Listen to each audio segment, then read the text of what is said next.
Menée par la division des investigations criminelles et la sûreté urbaine.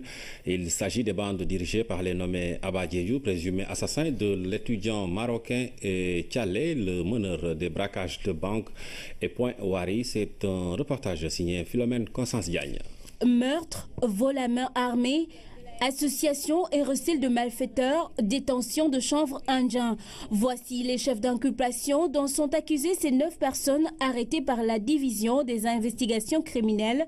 3 parmi eux seraient les meurtriers de l'étudiant marocain agressé la nuit du samedi 25 février dernier. L'enquête nous a permis d'interpeller 9 individus, dont 3 ont eu à participer, dont 3 ont commis le meurtre du ressortissant marocain. Celui qui a tué, il se nomme Abba Diédhiou.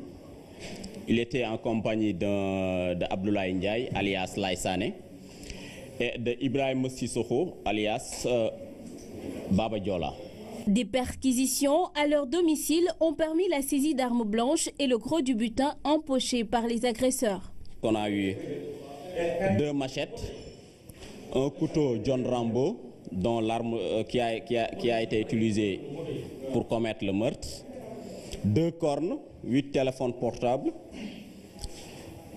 un certificat de mise en circulation pour un scooter de marque Piaggio et un autre pour un scooter de marque Gilera Runner. Une enquête parallèle a aussi permis l'interpellation des collaborateurs de la bande, 5 autres avec qui une centaine de téléphones portables ont été retrouvés. Nous invitons les citoyens, nos concitoyens, à venir identifier leur téléphone s'ils ont été victimes de vol de téléphone portable.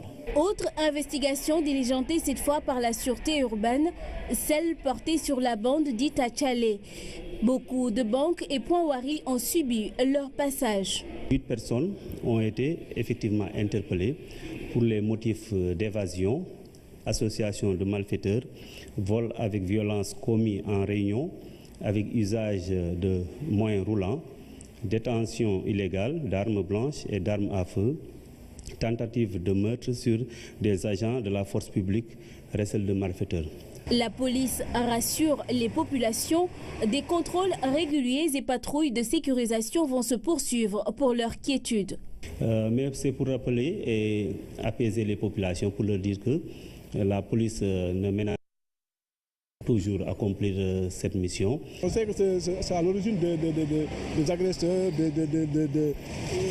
tout ça là, on comprend quoi. Mais le fait qu'on nous arrête sans motif, bon, moi je sais que j'ai un problème de carte grise. On m'a arrêté parce que j'ai un problème de carte grise, ça ne me gêne pas.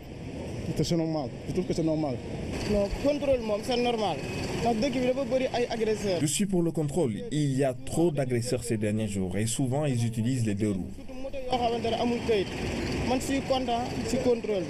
Donc on a eu à remarquer que tous les agresseurs ou les malfaiteurs en général utilisent toujours ces moyens comme étant des moyens beaucoup plus rapides pour s'éclipser.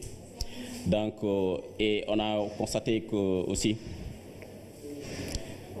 il n'y a pas eu de contrôle, on ne sait pas les 2 roues, on ne peut pas, ils ne sont pas immatriculés, donc on ne peut pas remonter pour savoir à qui il appartient et autres.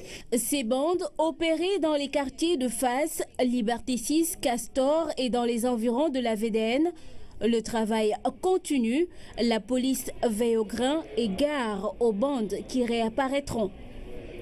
La communauté Libou de Tank qui réunit Ngor